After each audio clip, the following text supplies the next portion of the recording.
This is Barp, and that is the view on this extremely wet Sunday morning out of the tiny pilgrim refuge where I spent last night with two French ladies, Isabel and I can't remember the other one's name. Never mind.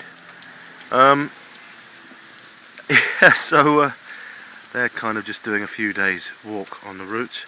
Haven't seen many pilgrims at all, and hardly anyone has stayed in this tiny little refuge next to the mairie, which is I suppose where the mayor lives, like a small town hall of some kind in a village.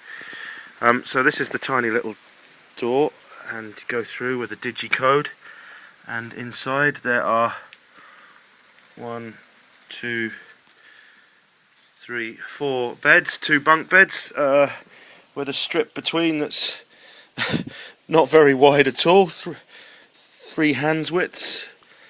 So my kit bag was here.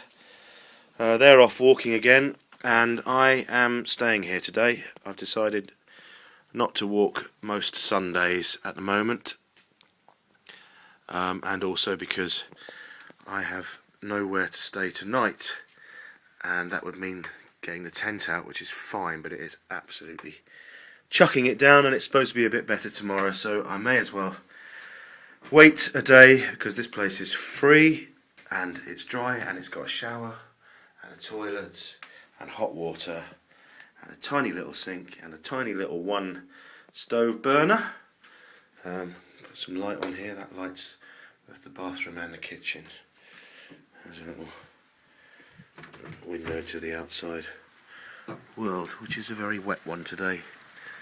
And there's a chateau d'eau, a water tower, just to remind me what it is that I'm doing all this for, because right now it feels like utter insanity. Oh, there's a swimming pool over there as well. All of the water from their pool comes straight from the chateau d'eau. Priorities, eh?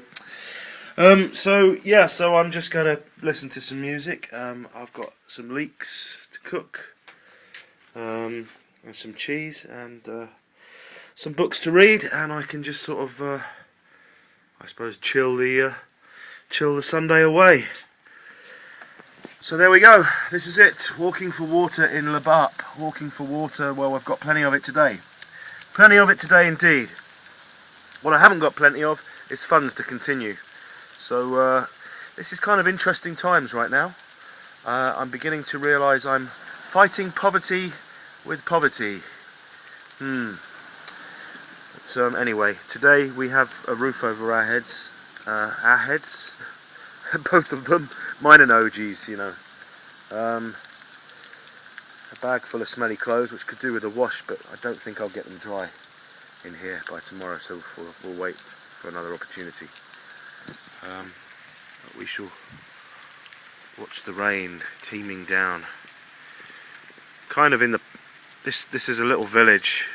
Well, it's a bit bigger than a little village. It's a small town. Set right in the middle of Les Landes, which is really just 14,200 square meters of pine forest. It's a very, very, very big place. I walked yesterday for just about 30 kilometers, and pretty much most of it was just in a straight line.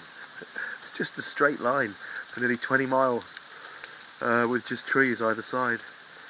Pine trees, the occasional crossroads, occasional tractor, occasional clearing where there'd been some agriculture, a cornfield or something which had been harvested, but really otherwise just pine trees and long straight pistes, paths and country roads. Just a long straight line. Just put your head down and keep walking until you get there.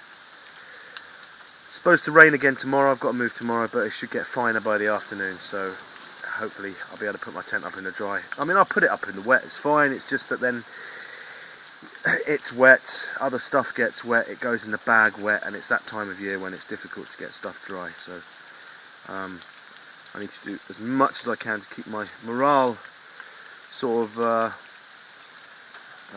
up, as opposed to just just doing silly things for the sake of it. That, let's face it, no one likes to be cold and wet and hungry and penniless all at the same time. It's just a little bit too much. So there we go. Welcome to my abode on this wet Sunday in October, as walking for water stumbles and staggers its way to, well, to somewhere, to the desert eventually. I hope. I really hope.